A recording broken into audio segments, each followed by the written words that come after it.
There. All right. 3, 2.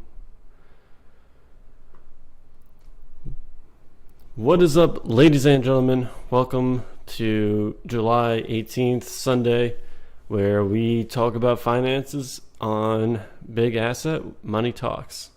So I'm joined today with Mr. Saltwater Bets. Give him a shout. We're back. We're back. Back and better than ever. So, You know it. just on the screen here, I got the S&P 500 pulled up. I have all the major markets pulled up here: gold, silver, crypto. So we're just going to run through that just so we can get a look at the whole market overall before we dive into anything in particular. So you can see here the S&P is up to 4,318 and 50 cents, even though it says 43, but aftermarket. But as you can see, general trend of the market is going up. This is year to date, so starting in January up until current. We got the NASDAQ at 14,679, and as you can see, a steeper incline there towards the end since May, and continuing to go up. And on all these trends, you can see a little bit of a downturn here in the last week or so. Same thing with the Dow Jones here, 34,527. Again, continuing that trend. We go into the gold market. You can see here the 6-month spread. It's been going up.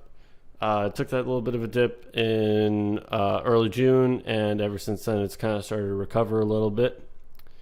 It's going to be the same story over at the silver markets once it loads up here. Gold and silver are very temperamental in the same way. You can see it ended the week a little lower, but again, trying to stabilize after that drop in early June. And just to throw it in there, platinum and palladium. These charts always take forever to load. There we go. Again, downward trend on that, and palladium over here is most likely going to have a similar trend. Just waiting for the system to update itself. And as you can see, it's stabilizing, went down towards the end of the week.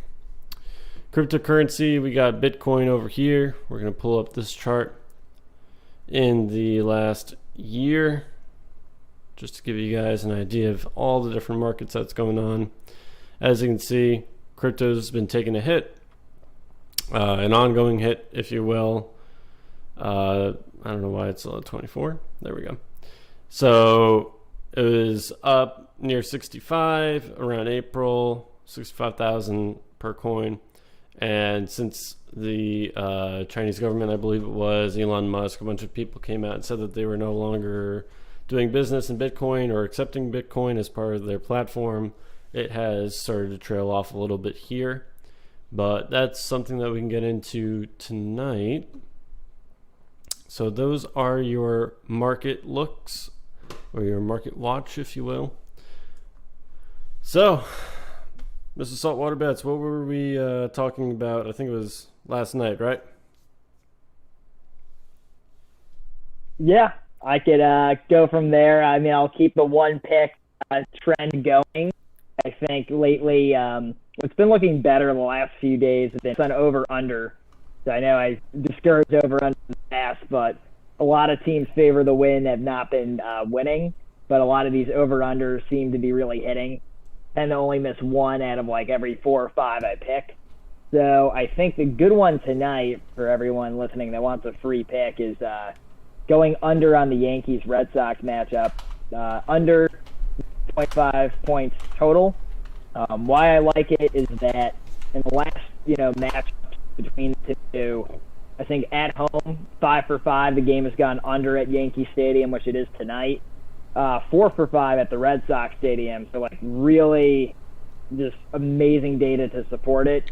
80/100%. And I always like recent games more than just that data. So yesterday they played 4 points total. The day before 4 points total. So, do I think that a 9.5 line set by Vegas is good for under. Yeah, I think it's a very good one.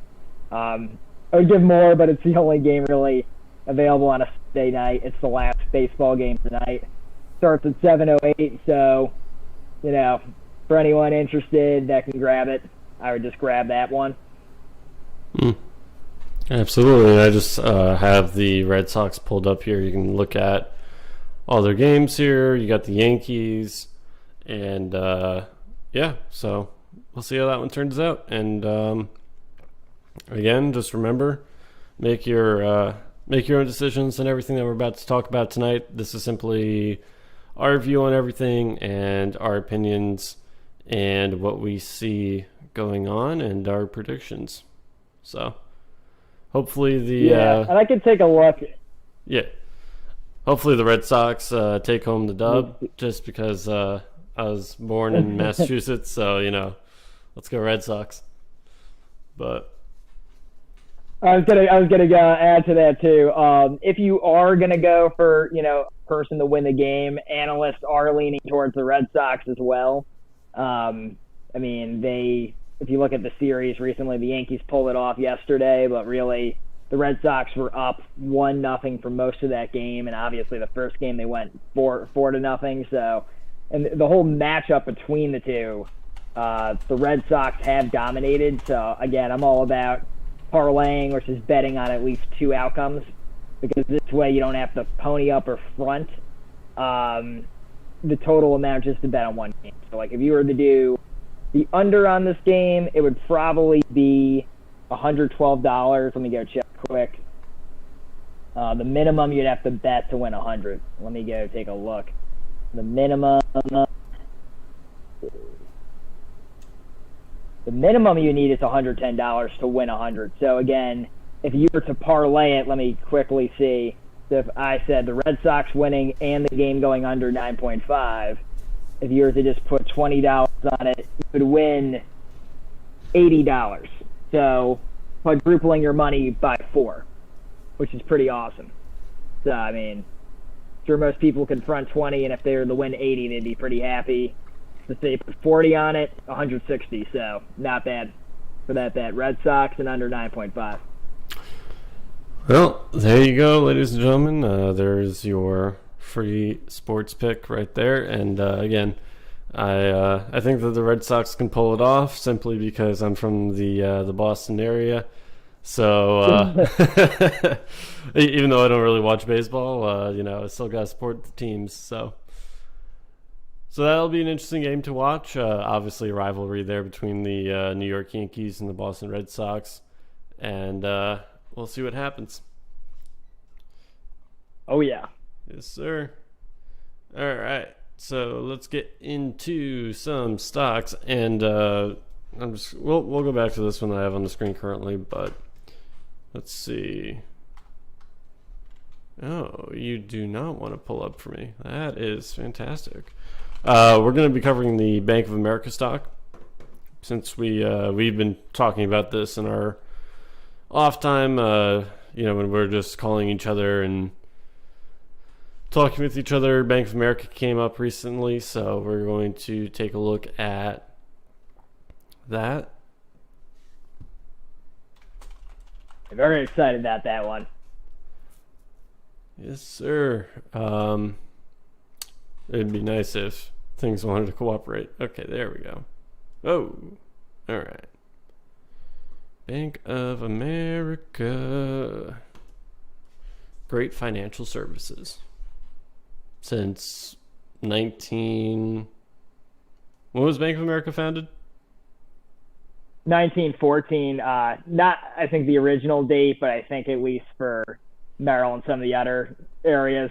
And yes, I do work for Bank of America, so I'll try not to go too much into that because that is very biased. But I will just say, as far as the stock goes, without having any insider information, when it was 27, I thought it was a great buy. It skyrocketed past 40. I missed out on it. Don't want to miss out on it again. I think overall, as a stock right now, it's very attractive, especially with their expansion into the market. So I think this is a hot stock to look at, and I'll let Aaron take care of it. Yep, I'm just waiting for things to load because my system always loves to not work when I need it to. Oop. Yeah, the worst part about this whole setup that I have right now is that my microphone is sitting right in front of my face and I can't see my keyboard, so like I keep on hitting things by accident. Like, no, that's not what I meant. Market Watch, Market Beat. No, where's my Yahoo Finance? Well, we can look at this. This'll do it for right now. But as you can see we'll pull up the 5-year here just to get a nice long look at the stock. So as you can see right now, the price is $37.92, and I believe you said that it was in the mid 40s recently. Yeah, I think the 52-week high is 43, and I think Moynihan, the CEO, and everyone's done like a really excellent job of finally getting the stock to where it's needed to be in years. It's always been a challenge, and it is one of the big four banks. And when you look at what it trades compared to the big four banks, it's the lowest. I mean, it doesn't make sense because of the digital capabilities. Bank of America is ranked number 1 in its digital capabilities year after year. It's received an award for its online mobile banking platform, which is unbelievable, beats out any local bank technology. Go on and on about it. And their branch present market share, how it's just continuing to be all renovated in every state, every single center. Presence-wise, it's more dominant than I think Wells Fargo and Citi by a long shot. I mean, the banks I see everywhere is Bank of America and Chase. So Bank of America is the 8th largest bank in the world, second in the U.S., with Chase being the largest. But does Chase have, the presence over in the U.K. that BOA even has, as far as like having some, remote positions? Not branches in the U.K. They don't even have that. And I think what you're starting to see too is HSBC talking about selling its U.S. branches and potentially in France as well. A lot of banks exiting. I just really think the direction it's going in as far as its retail presence and everything, I just think it has a lot of room to grow. Right. And something I want to add on to that, just like a quick aside, but I was just kind of thinking as you were going through how they're like the 8th largest bank in the world and then like second in the United States. It's so funny how we see in so many industries where it's like accounting, for example, right? You have like the big four and they're the big four of the world or whatever it might be. Like there might be 1 or 2 other big accounting firms, in the top 10 or whatever outside of the United States. But so many industries are dominated by the United States. And then in banking, just there's so many international banks outside of the United States that are massive, and it's just something that kind of, I don't know, I find a little funny. But yeah, I mean, as far as just in general looking at the stock, if you look at their I think the PE ratio was like 12 point something, their dividend was 2.22%, so it pays a decent dividend, enough to keep up with inflation, or normal inflation, I'll put. And then just looking at the overall trend for the stock, I believe this is a good date. So as you can see right here, coronavirus, we had the drop that everybody experienced and quickly rose, especially since, when is this? November, October of 2020. Since then, it's just really jumped back up, and you can see that's come down a little bit here. I would like to, as a short term, I would like to see this trend possibly reverse, or if it goes down further to like 35, that could be a good buy. But I would just want to see when that is going to bottom out there, because it's looking like a negative trend. But then again, the market was down this week, and I feel like financial stocks, if you will, like financial companies, are market dependent. So it's going to be interesting to see how this one performs. And I think we were talking about this like a long time ago, James, but with whenever there's like a market crash, or whenever there's something that happens where like the financial institutions are at risk, they always get the money first. And it's just one of those bets. The banks follow, yeah. Yeah, it's just like one of those things where it's like, oh, okay, everything's going, is going down. Dump the money at the banks, and then they get the money first, and their stock can go up. So, as long as that system prevails, I mean, that's a pretty safe business method if you think about it. But I do like this stock again. Yeah, one of its. Yep. Just waiting to see on this trend, see how this goes, because this is the last almost a month and a half or so, month and a half, maybe 2 months. So just got to see where that goes. So. Yeah, and the highest peak, I mean, it really does follow the market. These financial institutions, like 2006 is at $54, and it was kind of rocking around there till 2007. Obviously, it just got completely slaughtered, going all the way down to $3.95 in 2009. So, I mean, that's all following the crash, too big to fail, and it wasn't the first time it did that. Again, go back to 1998 when I was born. The stock was at, the high 40s, almost at 50 at one point, and just was on a tear in the 20s and 30s. So at 37.92, I mean, a little high for me to touch it now. Is to go in the lower 30s, I'd dip in and maybe get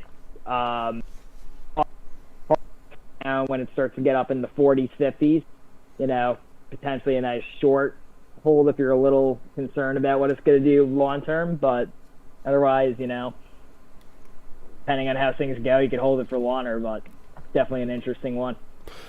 Right, and especially if you're doing this long term, like you can look up in the top corner there. It's bearish for short term, bearish for midterm, and then bullish on long term. So a year plus, the stock is looking good to most analysts. So the worst case, if you're holding this stock and it doesn't perform how you want in the short term, you're at least making back inflation on the dividend. And then at some point, it'll go up because, like Warren Buffett said, never bet against the American economy. And if I never sold anything, I would always make money, essentially.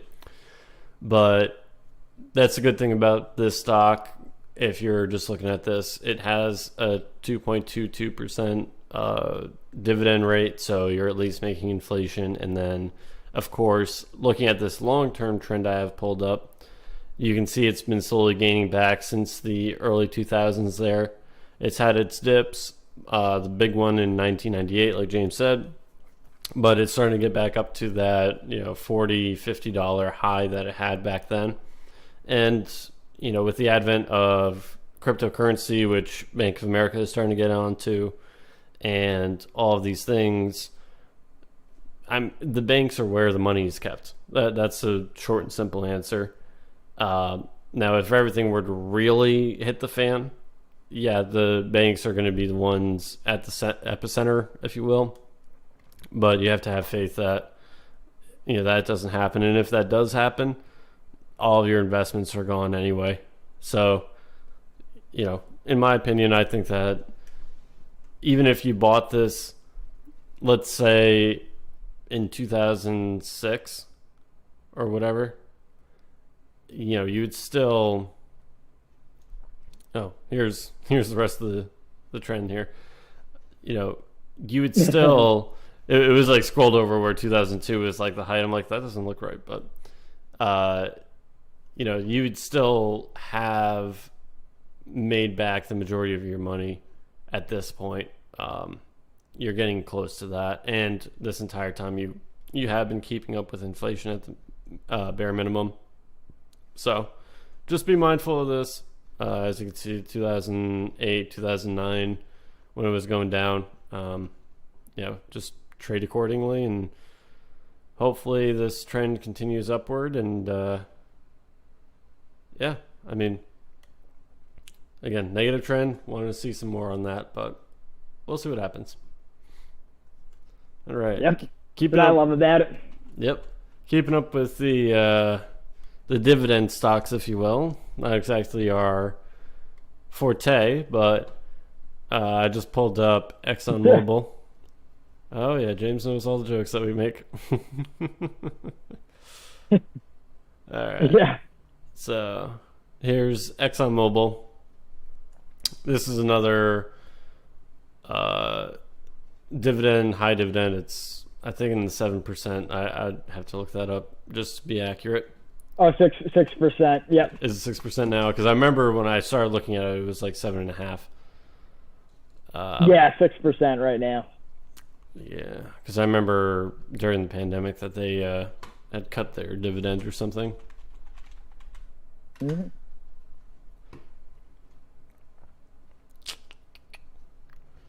Oh, they don't want to show it. That's all right. Either way, I remember I was talking about the stock as far as there was some news about crude oil. Crude oil was kind of going down, but I like this stock in the sense of that dividend. Now, the long-term trend for this stock, as you can see, since 2014, give or take, if we can scroll back, if the sheets want to cooperate. Since 2014, it's just been on a downward trend. I think that realistically the future is in renewable resources as far as energy production and all of our future in energy. So I don't think that oil is really going to be huge in the future, but a lot of these companies are starting to get into the solar power, into wind power, and redeveloping their business model. So they might try to stay afloat. And again, they pay really nice dividends, but it's going to be interesting to see where they're at, because before the 2000s, they never went above $50. And, in 2004, give or take, they passed 50 and they hit a height of 103, paying out an amazing dividend. This was like, if you had a retirement fund, you were, refinancing your home, you were, selling the dog, putting the kids to work. Like, you're putting as much money as you can into this stock. But, it's going to be interesting, especially with this downward trend in the last 4 or 5 years, give or take. But, yeah, James, do you have any opinions on ExxonMobil high dividend yields? I just kind of want to stay away from it based on its pre-COVID level. I'm not too sure just looking at it. Just taking a look here, I guess. You gotta. It might not be an awful time to get into it, because looking at its overall history, it could definitely make a little gain there. But there's too much recent stuff surrounding the industry, I think, for me to want to touch it. So it is definitely an interesting one, though. I mean, I don't think it's a huge risk to dive into it. I mean, I think the dividend is really nice. So, I mean, yeah, I have it pulled up. It's a 6%, 6.07. So it's interesting. I mean, hey, that's still above inflation, even the current inflation of 5%. Yeah, I mean, well, that's a good point, because even Seeking Alpha says the perfect stock to buy to beat inflation, ExxonMobil. So, Right. I mean, they say right here, it's primed for a strong recovery. It provides a cash windfall. So, yeah, I mean, I guess if you do want to buy against inflation, not only is there Bank of America, but it's probably another good one, actually, to go for. Yeah, I think just looking at these two stocks tonight, the trends that we've kind of been seeing, I would say that these are both, I don't want to call them necessarily retirement stocks in the sense of you buy them now and, in the 30, 40 years that you're working, whatever it may be, it goes up and your money's safe in those stocks and all that kind of retirement fund. But as far as ExxonMobil, this is kind of like the quote unquote gold, if you will, where it doesn't go up a lot. It's pretty stagnant, and it just gives you that good, solid 7% dividend. You're not trying to short trade it necessarily or look for that short term or midterm gain. It's, I'm going to hold it for my 7% dividend and just never cash in my shares. Or maybe if it jumps up to 200 a share somehow, maybe you get out eventually. But the main thing is every quarter you get 7% or 6%, of your money there. And then with BOA, depending on how that stock performs, I mean, that's another 2% that you can throw on, which is a smaller dividend, but you're not necessarily trading that based on dividend. You're trading that based on, hey, it's getting close to where its highs were, let's put some money into this and it'll grow, and it's a pretty safe investment. So I think that those two are very interesting. Yeah. Another one I got out of, I mean, if you do want to just keep a really solid dividend stock, because it will not move. I mean, I sold it when I think it got to 31 and it's back at 29. It's REYN. It has like a 3% dividend. It's Reynolds. It's a huge consumer product. And it will not move a lot, but it will definitely pay you a solid, 3% dividend. I think all the big analysts are pretty neutral on it. So it's another one to pick up too. But obviously it's not going to be anything as good as ExxonMobil. I would definitely lean more towards ExxonMobil and, BOA. But if you want to add another one to change it up a bit. Right. Now, how long has Reynolds been trading? Because it might just be my computer, but it looks like it started in 2020. Yeah, that's the only thing, is like it doesn't have a long history. It did start in 2020, so it came out at 28 and now it's at 29. I think the lowest point was at, let me go see, 25. So highest point was 35. So right, anywhere in that range. Right, and this is kind of what you see with a lot of IPOs, is they get offered at a certain price and the market immediately just tanks them. What's Uber again?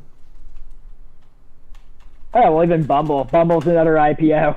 Yep. $48 now. So obviously there's one where if you bought it at 75, you're an idiot. That has got hammered down to 40 in May 21st. Now it's at 48. So just another classic example. If you bought it in February, oh my goodness. Yeah, because I remember I had a business law class, and we had to basically look up laws and regulations in business. And imagine that, business law, you had to look up business regulations. And I did mine on Uber and Lyft because that's when their IPOs were coming out. And they just got hammered. And I remember that, seeing that pattern, they both did. And everything ever since that has also been hammered in the original initial price. Was it original IPO? Initial price offering, right? Yeah. Yep. Yeah, so like you can see, it just got hammered because no one knows what the stock is going to do. They don't know if it's going to produce, if it's going to be good, or if it's going to be bad. So investors tend to be wary, and when investors are wary, stock goes down. That's simple, the simple math of it, if you will. So Reynolds could be a good one. Again, it has such short history. It's going to be interesting to follow. But looking at this, depending on this trend, because you can kind of make it out where it spiked, right? Let's just take it from up here, came down, and then it kind of did a little U right here, if you will. But that could just be a rise and then it continue to drop, or it could be the bottom of another peak like that.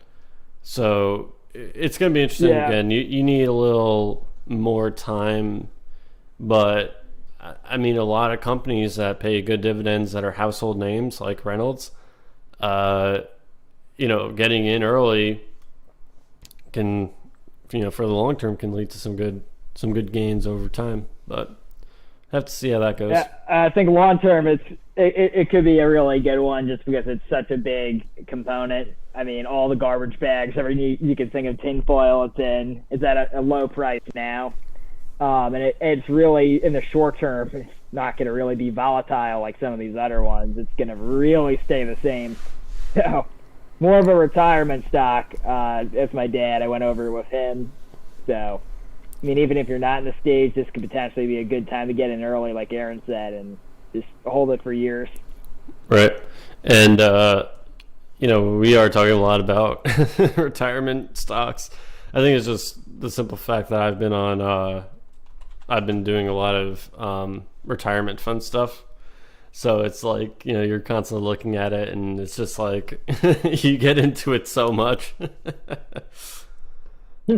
But Oh, yeah. I mean, Bumble's an interesting one, too. I mean, it keeps going down, so you don't know if you should wait longer to get into it. I mean, analysts are starting to like it now. Bumble, it seems like, but... Yeah, I would want to see Bumble drop a little bit more and have a little bit more history. But it's definitely one of those ones that I like to trade in the sense that it's a new company. And again, there's not a whole lot out on it. And you just cut your teeth there and hopefully make a gain. Oh yeah. Yep. But I just pulled up Netflix here. Was this split? Yeah, 7-1. So Netflix, as you can see, skyrocket. Like, there's nothing else to really say about it other than wow. I mean, you can see it was really taking off around 2017, and then the coronavirus hit, dropped it back down to near its 2018 low there. But I mean, people being stuck indoors, huge increase on revenue. You can see right up here, the short term bearish and then midterm and long term are both bullish. So in the long term, they are liking this stock. It's at $530 a share, which is insane. Now, this doesn't pay any dividends, but it's one of those stocks that this was kind of one of the first ones I traded, simply because I knew about Netflix and everything. So it was a company that I was familiar with as far as their product, and I don't remember it going too well for me. We'll just put it that way. But I think I also made some money on the gains from the coronavirus as well. So I can't speak too much about it. But as far as a stock to whether invest in or short sell, if you're into that, I mean, it's at an all-time high, and you're starting to see this trend, angle downward here towards the tail end since about April. Well, its last peak was in January, and ever since then, it's just been trading lower. So, I don't know. The stock seems to be a little getting ready to go on the downside. Maybe take some of those gains and see some sell-off there. But it's been very volatile up in this range, up in the 500 plus range. You just see keeps on bouncing of over 500, under 5, over 5, under 5. So that's going to be an interesting one to watch.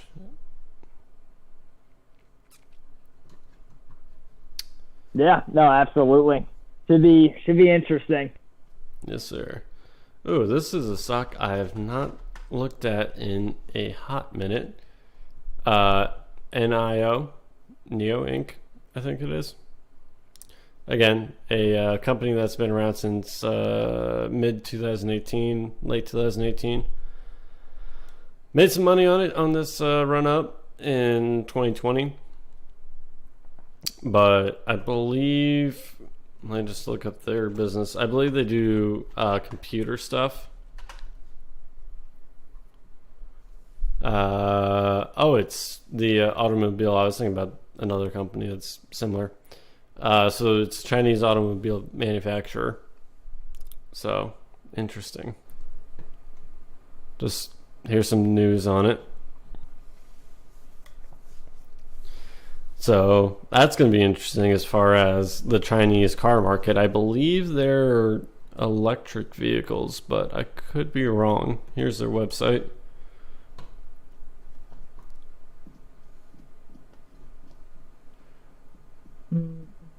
How do these cars look? Let's see. You know, almost kind of reminds me of a Tesla. That's weird looking, man. Not that Teslas are bad, but it's it almost looks like a Subaru. Like if a Subaru was high class, that's kind of what this kind of reminds me of here.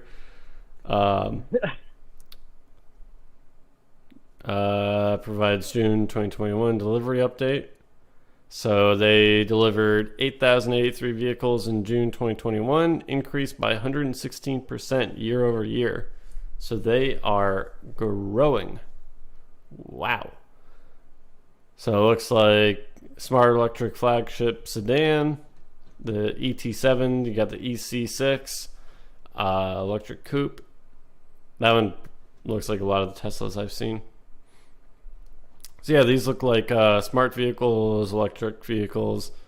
So I think that, especially with the Chinese market doing what it's doing, I think that this stock could be a pretty big one to get into now. Might want to see where this trend goes, but if you want a long-term stock where you buy it now and see where it goes in the next, 10 years, 5-10 years, I think that this stock would, if they continue the way that they are, I think that this is going to be definitely an interesting little stock to follow. So, how are you feeling about speculative? That is interesting. Speculative car manufacturing. I have no idea. A lot of these, like, I won't even comment because I'll just be completely transparent. I know nothing about it. So when I know nothing about something, I don't want to, say, just pull something out of my ass and say an opinion on it. I'm just completely clueless. Like I said, I do my sports bets. Definitely tuned into the BOA stock, and some of these other ones are interesting. But on that, I have no idea. It's definitely something I have to look at more, Mm-hmm. Definitely interesting. Yeah. I feel like it's always good to have a few different categories, like, banking, BOA's your bank stock rate, ExxonMobil's your oil. You have Reynolds is your kind of consumer goods, and you want to have one in the car. Good to split it up. I mean, diversification. Have your investable income, like money you can put in the stocks without, having your money for all your emergency stuff. It's better to diversify, so it would be interesting. Right. And I just think that a company like this, just thinking about how Tesla's both, revolutionized the electric car field, if you will, as well as how they've really made huge leaps in that industry and where they started from, like a small name. It's like, oh yeah, Tesla, but it was mostly known for Elon. And, you never know in a company like this could be the next Tesla, if you will. But I don't think it would be like Tesla in the size, like just the sheer growth of it. But I think that this is definitely a stock to watch because, the Chinese market, I think that's definitely something that is growing and being a home-produced vehicle. The Chinese are definitely very Chinese-focused and nationalistic, if you will. Very proud of their country. So it's kind of like, an American buying an American-made truck or an American-made car. Or anything made in America, like, proud American. But that could be the same for them, especially with the electric vehicles. So it's going to be interesting to see how that performs in the next 5-10 years. So, Let's see. Would be a interesting one to watch for sure. Mm. Let's see here. Is there any stocks that you want to look at in particular, or because I know that I'm just throwing up random ones from the. I guess I figured. I know Ford. A lot of people were talking about. I think people are stuck between a buy and a hold on it. Kind of where I'm feeling. I don't really know. A lot of people talk about buying it, but I'm more, I guess, not a believer in it yet. For Ford, you said? Yeah, for Ford, yeah, because I know that's a hot topic. All right. Waiting for Yahoo Finance to pull up the chart for us. Yeah, Ford, I think most go ahead. Oh, I was gonna say, it looks like most analysts, at least in the short term, are neutral or just kind of like meh, not too excited about it. Right. And that's the thing, like, I think I took a look at them not too long ago, but I was mostly focused on GM just because, GM had a huge spike, especially around their new electric vehicles. So, yeah, we can see short-term, mid-term bearish, but in the long-term bullish. Trying to pull up the 5-year here. If anything, GM looks like the better buy. I think people are very hot on that. Yep. And I just want to say I do drive a Chevy myself, so there is that. So it looks like Ford's definitely spiked almost to their 2013 highs in 2014. But I think all of this is electric vehicle driven. No pun intended. A stock being driven, but let's just look at the stock there too. True. But I could definitely right before COVID. Yeah, I could definitely see that Ford stock, taking some hits in the short term as far as like, people selling off and trying to profit some money. So that's going to be a difficult one. I personally wouldn't get into it just for the simple fact of knowing Ford's history in the sense of a long-term, company to hold, not making necessarily huge gains over the years and staying pretty quiet. And then just to have that huge jump. I mean, it was in the 30s back in the 90s. So could it go back to that? Sure. But do I think it will? I don't know.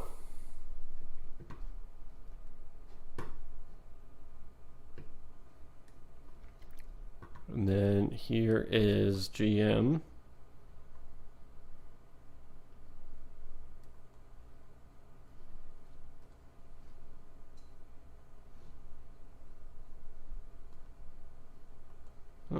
What happened to...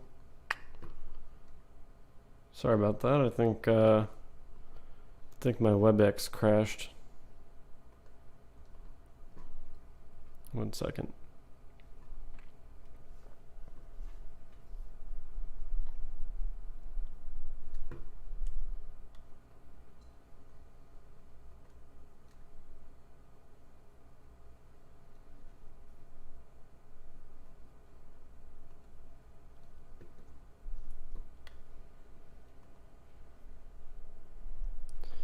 Sorry, I just have to re-invite Mr. Saltwater Bets to our call. For some reason, my software... Oh, he's already in here. What's up? You there? Yeah, hopefully he is. But anyway, here's... Back here? Oh, yep, there he is. Hello? Yep, I can hear you, man. Yeah, for some reason the WebEx decided to crash on us, but it's all good.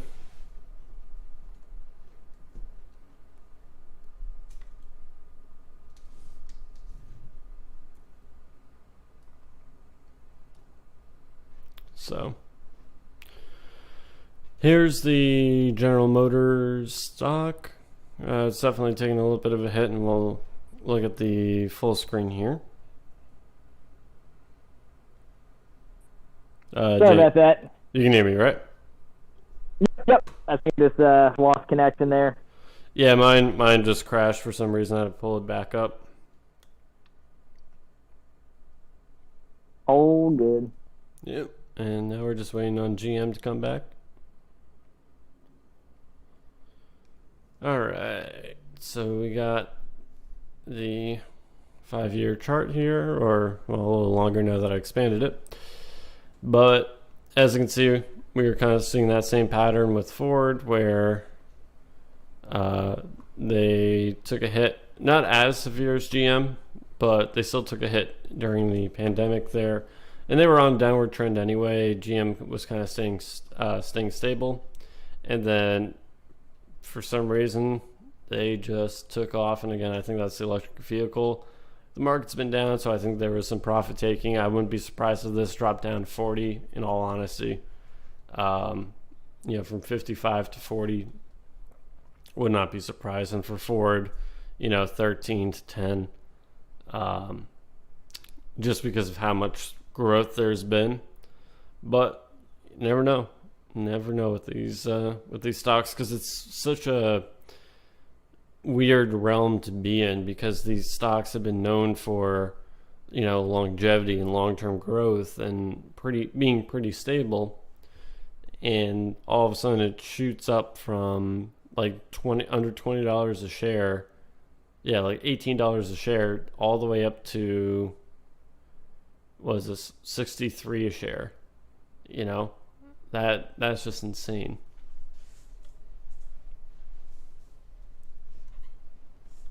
Yeah, it really is crazy.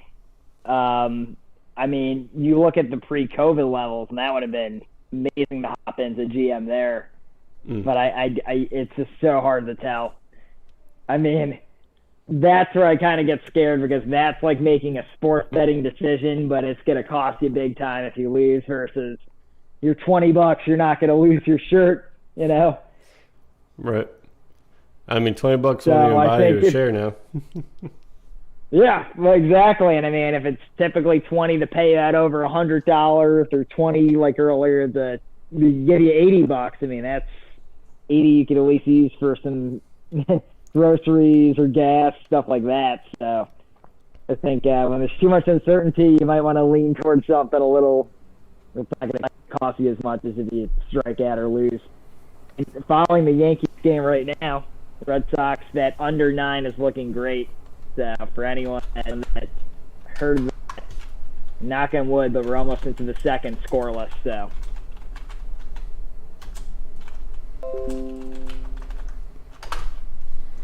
oh, hello, Windows Update. Not right now.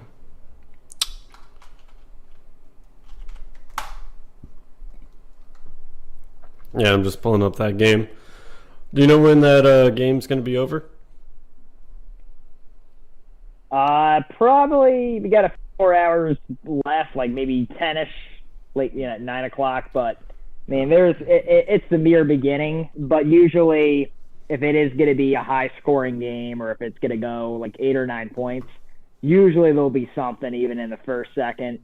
The fact that it's scoreless, I'd even live bet it under 9.5. That's what I like about like recent series so far.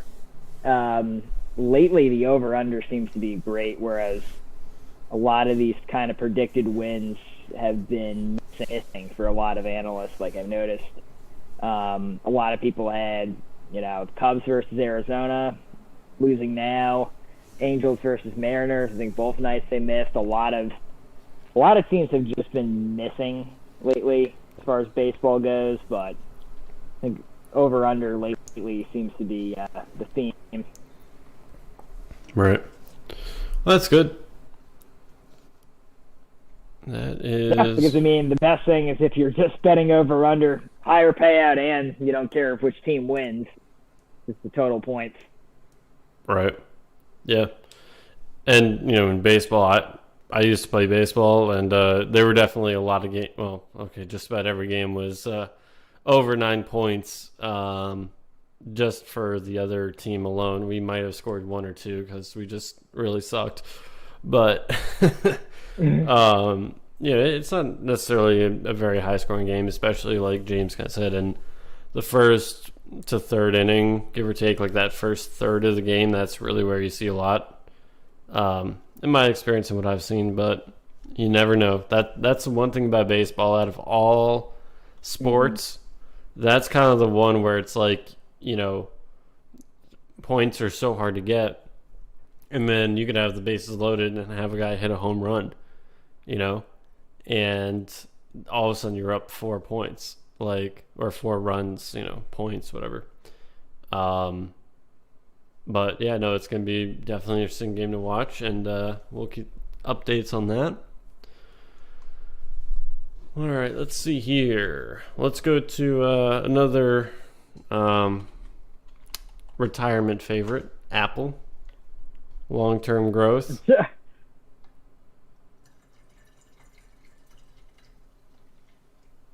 Definitely a retirement favorite.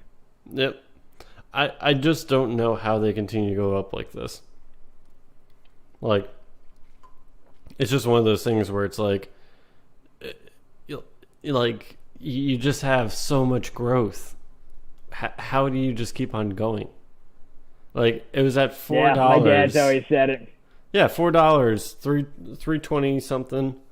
Low threes, high twos in like 2009, and now it's 146 a share in 11 years. Another one. Starbucks. Everyone's like, it has been nothing but growth every single year. It's never gone down.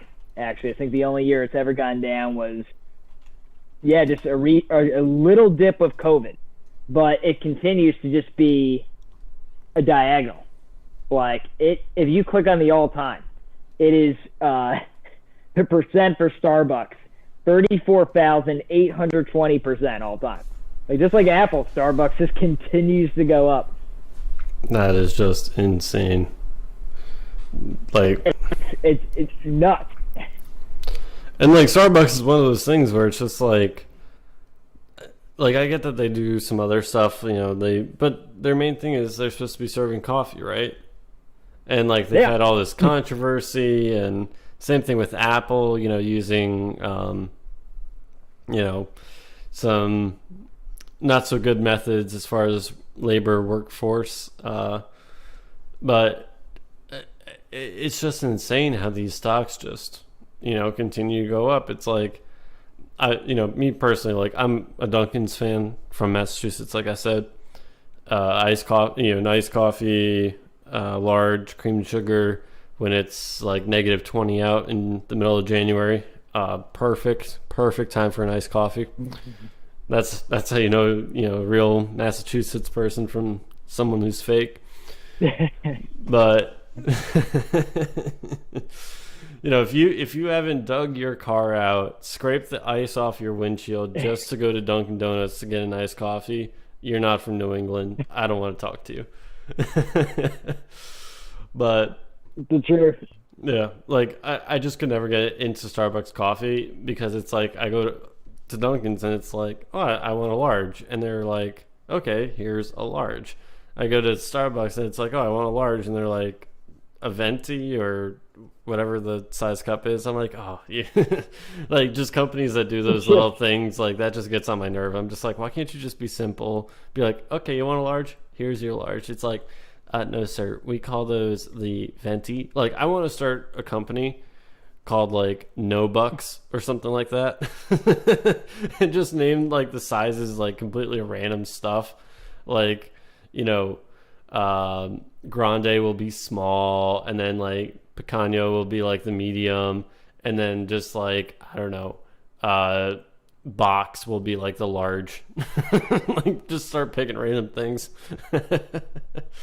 But I don't know. I just like to dump on Starbucks, but yeah, I like both. I mean, I like Dunkin' better for breakfast, hands down. Like, if it's breakfast, I'll always go to Dunkin' over Starbucks. I think their breakfast sandwiches are way better.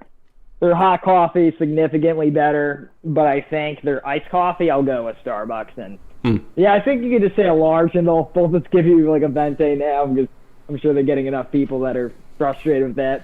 But it is funny too. It messes me up. I'm like, shit. Well, if I've been in a Starbucks in a while, I'm like, what's the large called again? I'm like, ah.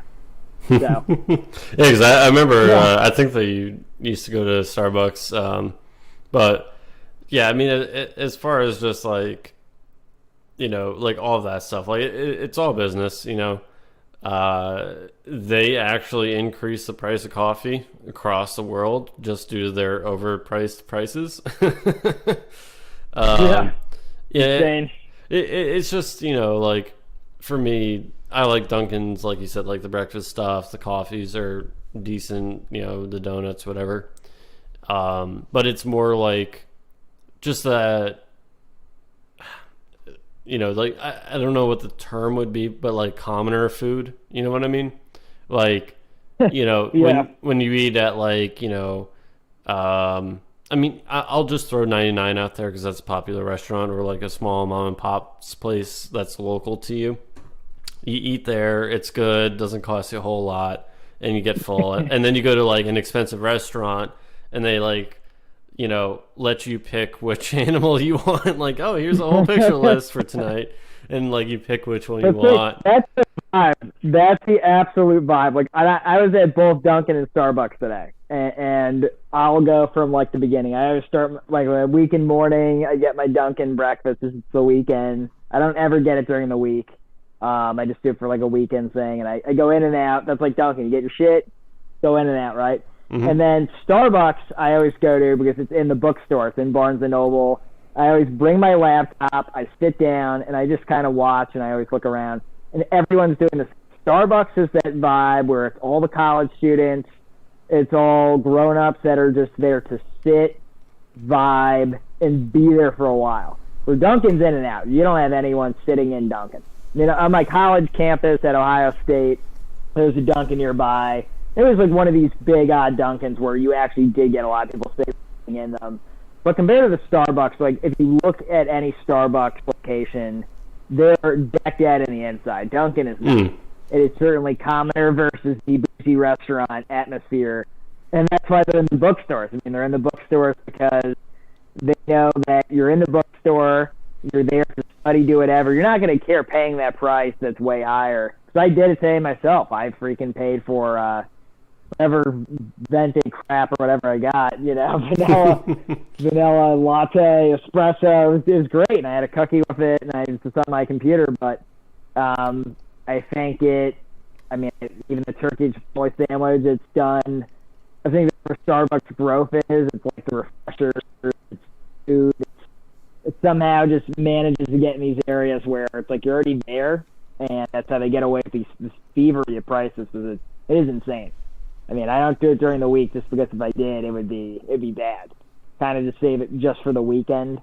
I kind of will cook at home to make sure that I'm not going crazy with my spending. So right, and that's the thing. It's like I'm like just personality wise, like I'm so much more of the person where it's like, all right, I'm gonna go in, get my shit, get out. Like I'm just here to buy my stuff. Like I got places to go. I got things to do.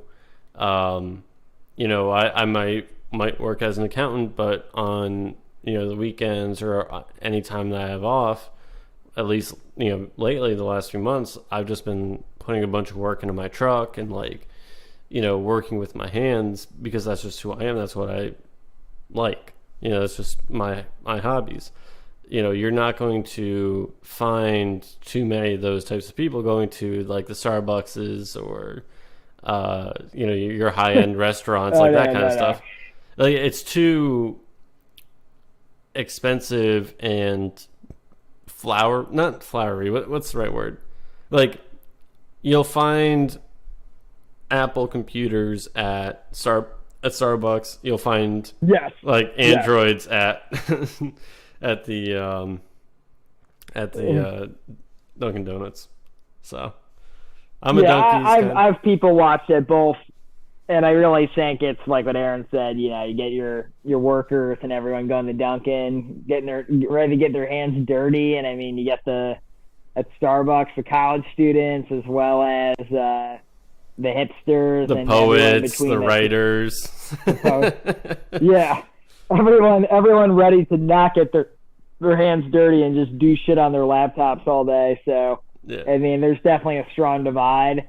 I mean, personally, like, I don't care. I like both. Mm-hmm. I like, obviously, like I said, like the food better at Dunkin', but yeah, that's just it's one of these stocks where I'm just looking at another one too. Visa. Visa's done nothing but gone up too. Visa, the credit cards, debit cards, prepaid cards, started all the way at $16 and now is at $2.48, and it has an excellent buy rating. It has pretty much no dividend, and its PE ratio is very high. That's 59. I don't really know what that is, good or not for their industry, but it's just funny to see these stocks that just haven't taken a dip. They've done nothing but grow year after year. Yeah. And then, the typical trope about that, it's like, oh, well, they can't grow forever, and they continue to grow. Like, yeah. I'm sure people that's what my dad always says. Yeah. Yeah. When Apple was like $50 a share, it's like, oh, it can't go any higher, and that's at 150. So. Yeah, and that was the case of Amazon. My dad was an accountant, it's done extremely well, and he's always said with Amazon years ago when I was in high school, he's like, it's trading at 100 times, 1,000 times earnings. He's like, this will come to an end. He's like, it's just insane. It can't keep trading times its earnings. Said it in the summer of last year, and sure enough, I think Amazon's still at $3,579. So I don't know. I mean, I've been hearing for years since high school it can't go up anymore, and yet still, Starbucks, I heard like in college when it was $60, it's so overvalued. Well, now it's $118. I mean, what do you say? you know, at a certain point. Yeah. They haven't been right yet in all these years. We're not talking about 4 months and this me poo-pooing someone for 4 months. Talk about like half my life, you know. You only live once. Life is not very long. So I think this is a main interesting segue to what we're doing is, while we're not living long and while we're finding success with like sports attendees and sports betting and maybe some companies like this is like, maybe while we're alive, we don't want to believe what everyone's just telling us, right? Sports bet, I heard it was nothing but you're going to lose your money, when I'm still, for all my losses, 2,460 net profit. So, and that certainly helps to have that money sitting around. And I think it's interesting to explore these topics because we've been hearing our whole life Amazon and certain stocks can't go up anymore, but maybe if we buy them now, analyst gives a good rating, 5 years we could continue to make a killing. So it's interesting. Right. And it's just one of those things where it's like, kind of what James was touching on, where it's like, you can talk about things like there's always the old way of doing something and always the new way of doing something. And with age, there's wisdom, there's experience, there's all those years of witnessing what happens, and it compiles into that perspective. But the thing that hinders the wisdom is, in this case, the fact that you're getting to a point where you're not going to be making money, or you're not going to be working anymore, or you're in the later stage of your earnings, and that money that you have needs to last. You can't just don't, if you're 64, let's say you're retiring at 65, or you're 75, whatever you want to pick, and you've worked your whole life saving money, and then you're getting ready to retire, you're not just going to be like, oh, hey, let me just dump my whole life savings into something like Clover and hope it goes up, and next thing you know, it drops 50% value, and you've just lost half your life earnings, So that hinders that. But then on the other side, the new age way of thinking is, you don't have a whole lot of money to bet on. right? Like you might have $1,000, like I started with my account, versus $100,000, $1 million, after lifetimes of earnings. So it's a lot less to risk, and you also have a long time to make up any of those losses in your career. But then the thing that you're not having and that hinders that willingness to take risk is not having experience, not seeing how markets adjust or how they reflect or going through a recession or, so many of these things, and not having like a long-term view. So it's so difficult to pick from both of those things because a lot of the stocks we've looked at tonight, ExxonMobil, you had Bank of America, you had Reynolds, even some of the more speculative stocks that we've looked at. We got Amazon, we got Visa. All these stocks are those like late term, you put your money in, it's pretty safe, and you're getting a dividend, and it's a safe return. But then some other stocks that we've looked at in the past, like space, you had, I guess Apple and Starbucks we can throw on there. But these stocks are much more short term, like, hey, I'm going to throw my money in and hopefully it goes up. Maybe it doesn't. Clover was that way. AMC was that way. GameStop. Wendy's was supposed to be that way. Wish was supposed to be that way. So there's so many of these things where it's like you can only do so much of that betting, and in the stock world, gambling, if you will. That's a term that we hear a lot. And you have to be careful with that. But as far as learning along the way, you also have to keep the hindsight of being like, hey, this didn't work. Hey, this worked. And then having that little bit of a nest egg, like I want to start doing, at least in my own personal investments, maybe with this show's money. But taking that, putting a little bit of money into that dividend growth into those stocks that continue to go up, like Apple, Starbucks, and letting that money sit. Maybe buying some shares in NEO into space, stocks that I think are going to grow, and just letting it sit and see where things go. So, we'll have to see. It's constantly evolving and growing. But, that was just kind of my 2 cents on that whole, on that subject there. So. Yeah, and just an update on the Yankees game. Almost getting to the third with no scores yet. So, again, I'm liking that pick I did, the under 9.5 more and more. And, again, that's just by supporting data. I think some analysts like over 9.5, and really when you just got to look up like just literally what has happened, and like I said, both matchups, I think five for five. Literally the game went under at Yankee Stadium, at the Red Sox Stadium in the last 4 out of 5, 80% went under. And you look at the most recent matches, both under 7, I think, or just, under 8 for sure. So, to me, this morning I was eyeing it. Of course, I didn't go down on this one pick that looked glorious. I was going to. I didn't feel like it today, but it's looking good now. So I think just doing homework on stuff like that, if you're not sure about a certain stock, it's a nice little substitute because you'll know by the end of the day or whenever the game is. You'll know really quick if you won or you didn't. Right. Yep. And it's so funny. Like I was thinking about this the other day. Everybody is always talking about how baseball is kind of like America's sport, and not to get into this too much, but it's just like, oh yeah, baseball is America's pastime and all this stuff. And I'm just like, nah.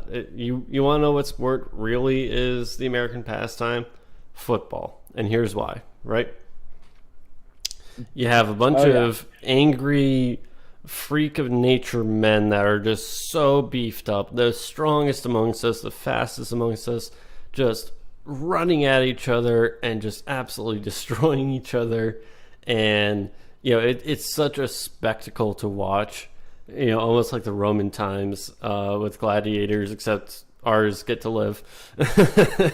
But it's just such a hard-nosed, bullheaded sport where you just keep on like running the ball, just running it into people and, hitting each other and just all this stuff. And, that is so American to me, where it's just like, taking everybody on and just like going into it head first and like, the biggest man wins. You just, muscle it through and, I don't know. I think that's much more of an American sport than, a bunch of guys sitting in a field, picking dandelions, being like, I wonder if a ball's going to get hit to me. But that was at least my experience. Exactly, and I mean, football, I cannot wait for that NFL season, as well as my all-time favorite, being a Buckeye alum, will be college football. I will be betting on the Buckeyes every Saturday. Every Saturday, because, I mean, the last few years, they have just been hot. They've won maybe 2 games or 1 game, lost every season. So they're going to be my favorites to just Ohio State and some other big team like Bama. Nice 2-game parlay for you, like every Saturday. Roll Tide. Because as much as I hate Bama, like if I'm going to choose one team to win with Ohio State, it's going to be Bama. So, yeah, they have an incredible program over at Bama. Yeah, and it's just been domination. So you want a nice little wake and cash every Saturday, the Buckeyes and Bama making a parlay. I mean, you could already pre-order your bet now if you're in a legal state. You could already, let's see if I to do that right now. $20 on it. That'd only be a $7 increase as Bama's such a huge favorite. So maybe choose someone else with Ohio State. Maybe choose another hot program. I have to go for maybe an easy Big Ten. This Big Ten's pretty easy to follow. But it's okay. At the time, I'll get to that. Right. Because that'll be very fun to bet on. Yeah, I cannot wait for football season to come back. It's just, whew. Oh, yeah. That's really what I love because, baseball, I mean, I've enjoyed making the money I have off of it, but watching it, to be completely honest, I watch the computer, on the computer, not the actual game, but, who's on base and all that on MLB.com.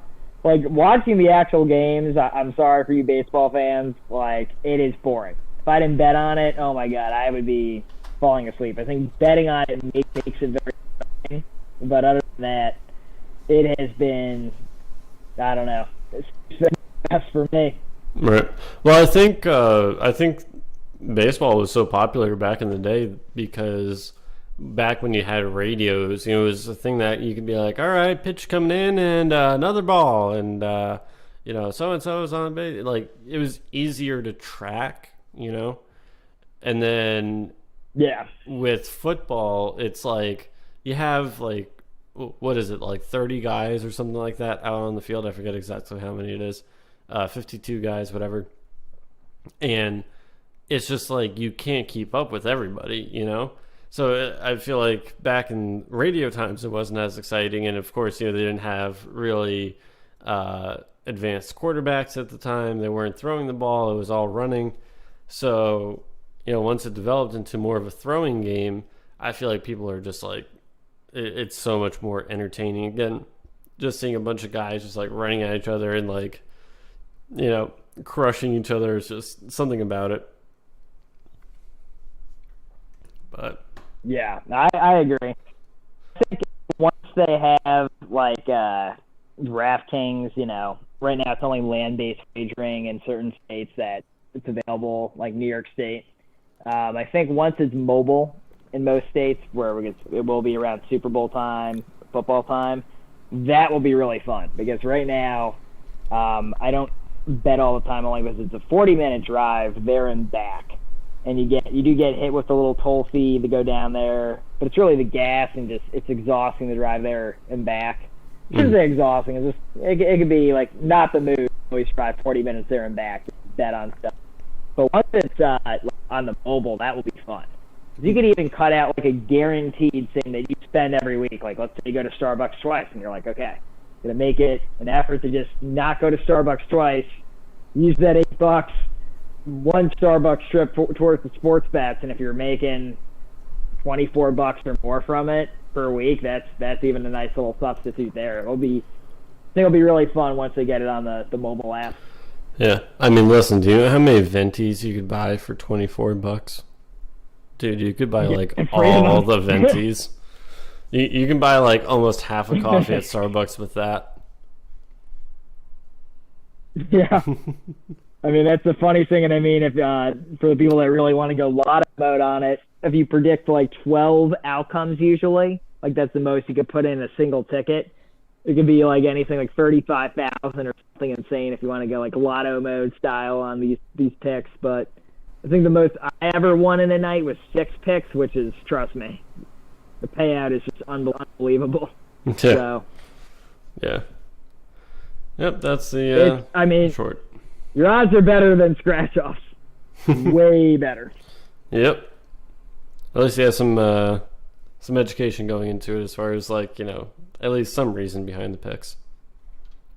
Yeah, like data. Like even this game right now, we're in the third. Only Yankees scored 1-0. I mean, again, the under. And like overall, my win ratio is still around 70%. So 70% correct picks overall. I mean, there you have it. Yeah, and I just have to say, hopefully the Red Sox score 2 runs and the Yankees don't score any more, just so it keeps it under 9 and the Red Sox win. But that's just, again, that's just me being a Red Sox fan. Well, I use fan loosely. Yeah, I like the Yankees, but to call myself a true fan, I don't know. Like, Sam, I got to use it loosely. I do have a Yankees jersey, but like, do I actually really keep up with all the Yankees news and all that? Not so much. Yeah, I mean, at least you keep, you have the jersey. I don't even have that. Yeah, it is something. Olympics, they're actually going to let. This is interesting too. They're going to let people bet on the Olympics, so that will be exciting. I mean, DraftKings. So if you're big on Team USA, people, the 29th of July, men's baseball. I mean, we're looking at South Korea, Mexico, Israel, Dominican Republic, Japan. Big on USA. Let's fucking go. Yeah. And also, if there's wrestling, which I'm pretty sure it's a summer game, so it's going to be wrestling in there too, just bet on the Russians. That's all you need to know. Just Russians all the way. Dude, they are crazy wrestlers, bro. Like, they'll like the most like middle of the pack dude in Russia will just out wrestle anybody in America. Like, it is insane how good they are at that. But then again, when your whole life's existence is, fighting bears and drinking vodka, it comes natural to you. Oh man! Well, Olympic Games. Let's say, because you know what? If you bet even $100 on USA baseball to win, you would win 450. I mean, that's something. Even multiply your money by more than 4. So hey, Team USA baseball. I mean, without even looking up anything, I'd love to put even $20 on that. I know I don't. If I'm still here, if I'm still in distance, I'll choose that one. Another early one for the stream, but I'm curious to go see on the Olympic sports now. Let's see. Yeah, I got them. I'm pulling them up here. It's always so interesting watching the Olympics. Like, it just happens not that often, and it's just like all the world's best just like come together, and just like it's always so weird to see like other countries just like playing on the same field. It's like, oh, I never knew that Spain had a basketball team. Okay. Yeah, and you could even bet on surfing. I mean, Olympic surfing you could bet on. You could bet on the gold medal winner for each event. You could bet on the most amount of medals won. They're pretty fun what you could bet on with DraftKings. And that's what I use as DraftKings. I think they give the best payouts and all that. I mean, it's really kind of cool. I mean, if it's just something you like to watch, you have a good understanding of it, why not? Just have some fun with it. Doesn't have to be anything crazy. Get paid for, if you're good at it, which I've had some good luck so far. Great. Yeah. And what I love? I just have the Olympic Games pulled up here. And, this year in Tokyo. You can see the little Tokyo 2020 Olympics symbol there. And then you have Beijing 2024. You have Paris with like a little fire right there, 2024. And Milano, you have like some cool like silver letters. And then you just have LA 2028 over here. And like everything else is like 2022, 2024, 2026. And they just have LA with like spray paint and then 28, like the hood.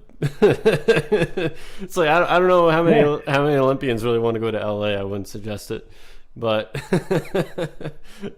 it's just the way that they depict themselves is so funny. Like a spray paint and like this is how we're representing ourselves to the world. Everywhere else, it's like look at all the fancy ribbons and like cool art, and then for America, it's just like, yo, what up? It's LA 28. You know what it is. Yeah. It's so funny. Oh man. Well, beach volleyball you could bet on. I mean, there's so many different options. This is that will make the Olympics even better. So for people, if you're kind of bored of your shows and all that, and you're looking forward towards the Olympics or whatever, if this, especially if you live in New Jersey, you could already do this from your mobile app. We'll add on to the fun. Right. Well, I think that's just about going to do it for the stream. I mean, we got 9 minutes, give or take here. But, yeah, I mean, just going into next week, I think that Amazon, Visa, Starbucks, Apple, who else did we look at? We looked at ExxonMobil, BOA. Yeah, I was thinking SOX, like Sarbanes-Oxley, the act that was passed in the early 2000s, 2001. And I don't know why. I was like, what was this ticker again? I just saw SOX. I don't know why, but ExxonMobil. And like you said, the Bank of America. So I think all these are going to be very interesting. Amazon, again, you can see right there, bullish in the mid and long term. They're probably going to hit 4,000 before the end of the year. I wouldn't be surprised with the growth that they've had there. Visa, they're just going to continue to go up, I feel. I might get into this myself and just hold it. NIO is another one that I want to watch as far as growth in the next few years. I think that one will be definitely interesting. And I'm kind of, from my own personal, outside of this stream, because this stream, we want to take a look at more short-term stuff. But as far as like my own investments with like long-term, more steady gains, because that's kind of where I'm going to be putting my money until I can put it into other investments. That's kind of what I'll be looking at. So it's going to be some interesting stocks. And I think that this, let's pull it up here. Let's go back to Yahoo. The S&P and just the market in general. I think that they may have a little bit of pullback this week and maybe next, but I think it's just going to continue to go up. We're starting to see a little bit of a pullback in the markets, but I have no doubt that the market will continue to go up for now. And maybe at some point with this new Delta strain, it's going to be interesting to see if everything gets locked back down. If the market's going to respond the same way that it did with the original coronavirus. So there's a lot of things to keep an eye out on, but I think overall the market's going to be good for the short and midterm here. So what do you think? I second it. I think short, midterm, for all the stocks we've been talking about, it's like business as usual. I think they've just been continuing to grow the whole time. I think my dad and some other boomers have been like, it's going to happen, it's going to happen. I don't know, to be honest. I mean, I think for banks, it's good. I mean, lending and loans are going to be great. COVID continuing to happen. Not that it's great that, another lockdown would not be good in some aspects. Small business, that'd be very bad from the banking standpoint there. But I think Visa, Starbucks. I don't see them being too affected by that. I think the airlines is interesting. Like I've been holding American for some time, and recently it's gotten his ass kicked, which is unfortunate. It looks like it's been bouncing up and down, but now it finally dips below 20. So I'm not sure if the airlines are gonna, if this is just hold and wait till COVID's really done, and then it'll just shoot back up. It's interesting. I don't know how the airlines are going to play out with another variant. Right. It's going to be interesting to just see how America takes this whole new strain and kind of just see where everybody goes with it. I mean, nobody really knew about coronavirus, and then all of a sudden it was such a huge thing. Now it's like you have a little bit of caution in the air, if you will, with anything associated to the coronavirus, which could be dangerous in and of itself. It's just like, oh, it's this new thing, hint, hint, coronavirus, or, we see another illness come up and it's like, oh, just like coronavirus. And then it's kind of like used as that, what's the word I'm looking for? It's like not a trigger word, but it's like a golden standard word, if you will, like comparing everything to it. And then as soon as people hear coronavirus, it could shut everything down, but we'll see. People are definitely skeptical right now of the market, I feel. And, it's going to be interesting to see what happens with this new strain. So hopefully everything stays open and we can recover. But again, we'll see how everything goes and continue to keep up with those sports tendies. We'll do one final look here at the Red Sox game. Yeah, bottom of the third, almost into the fourth, 1-0. I'm telling you, the under is definitely the best bet to make. I saw it this morning, and I was like, kicking myself for not driving down and getting it because I was so confident in it. So if you're confident, and it all matches up with the data, go for it. I mean, like I said, it had unbelievable support data for it. It was literally 5 for 5 for going under at Yankee Stadium, 4 for 5 going under. The most recent games they played went well under 8. So betting under 9.5 tonight, I think it's a steal. I mean, we're almost going into the fourth with 1 point total. I mean, if usually these two teams, when they're hot, they put up some points in the second and third, and we haven't really seen too much. Anything can happen, so I'm not saying, like, go crazy and this is like a lock. There's still plenty of baseball to be played, but would I live bet this right now? Absolutely. I would still hit a live bet on it. So, yeah. Will the Red Sox come back? I don't know. I mean, so far, from the looks of it, this might just be a long, drawn-out Yankees win like last night, but you never know. A lot of baseball to be played in this game still. Right. And I mean, just looking at the last 6 games here, you had one that was over 9 points total, which was 11 points on June 27th. So, and sometimes, like, it's what I've learned about sports betting, just to hop on that, is like, don't just go by the analyst pick, because like CBS Sports had like an over 9.5 pick this morning, and I just kind of laughed at it. I'm just like, well, if you look at the history, just like stocks, right? And there's a site that shows a consumer consensus, and it was a heavy lean towards the under on the Yankees and Red Sox. And that's what I really liked about it. It was a heavy lean, big consensus, and it had the data. So, I mean, a lot of these sports bets that I'm living and learning from my mistakes, I learned that really the best ones, if it has a heavy consumer consensus on it, and maybe even a computer pick, which I think the computer picked the under for one of the sites that I use, it all matches up pretty well. It's not rocket science there. Right. Yep. Absolutely. So I feel very comfortable about this.